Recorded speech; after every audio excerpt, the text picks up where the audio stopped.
வணக்கம் நண்பர்களே. பட்டிமன்ற பேச்சாளர் ராஜா வெளிநாடு சென்றிருந்த போது அட்லாண்டாவில் வந்து ஒரு தமிழருடைய வீட்டுக்கு போய் சாப்பிடும்போது அல்லது அவங்க சாப்பாடை சமைச்சு கொண்டு வந்தபோது அவர்களுடைய சாதியை என்னவென்று அறிந்து கொள்ள முற்பட்டார் அல்லது நேரடியாக கேட்டார் என்ற ஒரு விவகாரம் சமூக வலைதளங்கள் ஆளாளுக்கு அறிவாளியாக கிளம்பி அதை விமர்சிச்சிருக்காங்க.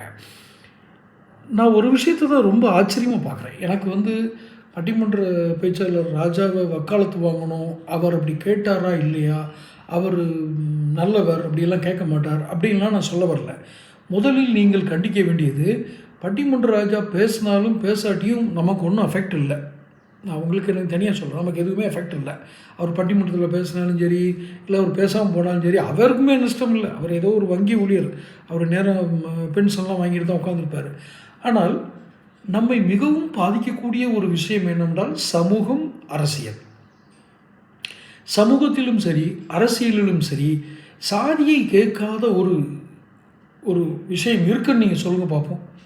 குறிப்பாக அரசியலில் ஒரு தொகுதியில் ஒரு வேட்பாளரை தனது கட்சி சார்பாக நிறுத்த வேண்டும் என்றால் செல்வாக்கு என்ன என்று கேட்பார்கள். அதனுடைய பின்னணி அர்த்தம் என்ன, அதனுடைய உள்ளர்த்தம் என்ன?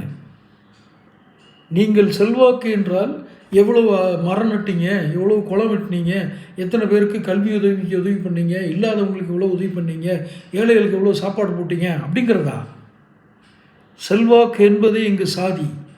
இங்கே சாதி புறையோடி ரத்தம் சத புத்தின்னு சொல்லுவாங்களா ஒரு படத்தில், அது மாதிரி ரத்தம் சத புத்தி எல்லாத்துலேயும் கலந்துருக்கு. அவருக்கு வெளிப்பட்டதோ இல்லையோ நமக்கு தெரியாது. அந்த இடத்தில் நாம் யாருமே இல்லை, 2 பேரை தவிர.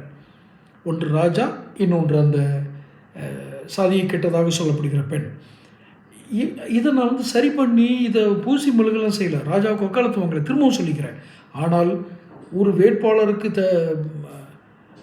கட்சியில் இடம் கொடுக்கணும்னா ஒரு பிரதிநிதித்துவம் வேணும் அப்படின்னா சாதியை தான் முன்னிறுத்துகிறாங்க.